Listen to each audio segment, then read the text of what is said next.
Hoy vamos a hablar sobre las limitaciones del WACC como tasa de descuento. El WACC es por mucho la tasa de descuento más popular para valorar empresas. Sin embargo, muy frecuentemente la gente que utiliza esta fórmula no está consciente de que algunos supuestos detrás de la fórmula dificultan su aplicación en muchos casos. En este video vamos a hablar sobre estas limitaciones. Recordemos en primer lugar cómo se hace una valoración utilizando el WACC. De acuerdo a esta tasa de descuento, el valor de una firma apalancada después de impuestos es igual al valor presente de los flujos de caja libres desapalancados después de impuestos descontados al WACC. ¿Qué queremos decir con esto? Que simplemente proyectamos los flujos de caja libre de la empresa después de impuestos, suponiendo que la empresa no paga intereses, es decir, que la empresa está desapalancada. Y luego aplicamos como tasa de descuento el WACC para hallar el valor presente de los flujos de caja. Y ese valor presente representa el valor presente de la empresa apalancada, es decir, teniendo en cuenta la deuda y el escudo fiscal, es decir, el ahorro de impuestos producto del desgravamen de los intereses. La fórmula del WACC, todos la conocemos, nos dice que el WACC, pues la tasa de descuento, es igual a el ratio de endeudamiento, que es el valor de mercado de la deuda dividido entre V, que en este caso es el valor de la empresa, multiplicado por 1 menos TC, 1 menos la tasa de impuestos corporativos, y multiplicado también por RD, que sería la tasa de descuento de la deuda. Y a eso le sumamos la relación entre E y V, que representa el valor del patrimonio entre el valor de la empresa, multiplicado por RE, que sería la tasa de descuento patrimonial. Y todas estas magnitudes vienen dadas después de impuestos. Gráficamente, el WACC se puede representar así. Tenemos en el eje vertical porcentajes, donde destaca RO. RO es la tasa de descuento que se aplicaría a la empresa desapalancada, es decir, sin deuda, para hallar el valor de la empresa desapalancada. En el eje horizontal tenemos el nivel de apalancamiento, es decir, D dividido entre V, el valor de mercado de la deuda dividido entre el valor de mercado de la empresa. Y luego tenemos varias curvas aquí, ¿no? En primer lugar tenemos la curva que representa el retorno sobre el patrimonio, la tasa de descuento sobre el patrimonio RE, que arranca, cuando el nivel de deuda es 0, arranca de un valor igual a RO, y que a medida que aumenta la deuda, va aumentando también la tasa de descuento sobre el patrimonio. Después tenemos también la curva que representa la tasa de descuento sobre la deuda, que también aumenta a medida que aumenta el apalancamiento. Y por último, tenemos la curva que está indicada en rojo, que representa el valor del WACC. Vemos cómo el valor del WACC decrece a medida que aumentamos el apalancamiento. Los supuestos más importantes del WACC son los siguientes. En primer lugar, se supone que no hay costos de transacción, lo que quiere decir que no hay problemas de información, no cuesta nada hacer negocios en el mercado, no hay comisiones, etc. No hay costos de agencia, lo cual significa que el objetivo de los accionistas y de la gerencia siempre es el mismo, que es la maximización del patrimonio de los accionistas. Es decir, no hay conflicto de intereses entre accionistas y gerentes. No hay impuestos personales, solamente tenemos en cuenta la tasa de impuestos corporativos. En la estructura de capital solo tenemos bonos y acciones. No hay instrumentos financieros complejos. Todos los flujos de caja de la empresa, flujos de caja libre, son perpetuidades. Es decir, se mantienen constantes en el tiempo o crecen a una cierta tasa de crecimiento.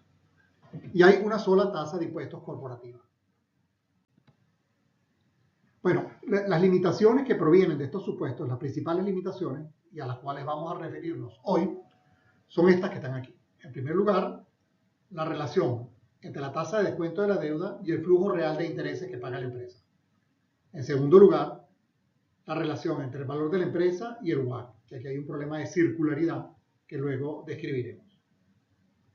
En tercer lugar, el supuesto de que los flujos de caja son perpetuidades y las implicaciones que ello conlleva. Y en cuarto lugar, el supuesto de que tenemos una sola tasa de impuestos corporativos. Comencemos con la primera limitación, la tasa de descuento de la deuda y el flujo de intereses. El WACC cuantifica el costo de la deuda neto de impuestos. Si volvemos a la fórmula del WACC, vemos que multiplicando al apalancamiento D sobre V, tenemos este término que es RD multiplicado por 1 menos TC. Aquí lo que estamos suponiendo es que la deducción de impuestos corporativos provenientes del hecho de que podemos deducir los intereses viene dada por esta relación, es decir, es la tasa de descuento de la deuda multiplicado por 1 menos TC. Pero sucede que en realidad no siempre la tasa de descuento de la deuda es igual al verdadero flujo de intereses. Por ejemplo, imaginemos una empresa que ha emitido un bono con un cupón del 8%. Pero con el tiempo los intereses, por ejemplo, en el mercado han subido y el valor de la deuda ha bajado y la tasa interna de retorno, es decir, el coste de la deuda ha aumentado. Entonces, el coste de la deuda va a ser diferente a los flujos de caja de intereses que corresponden al desgravamen de intereses para efectos del escudo fiscal. De manera que esta expresión es correcta siempre que RD corresponda al verdadero flujo de intereses, que es deducible para efectos de impuestos. Como sabemos, eso no siempre es verdad.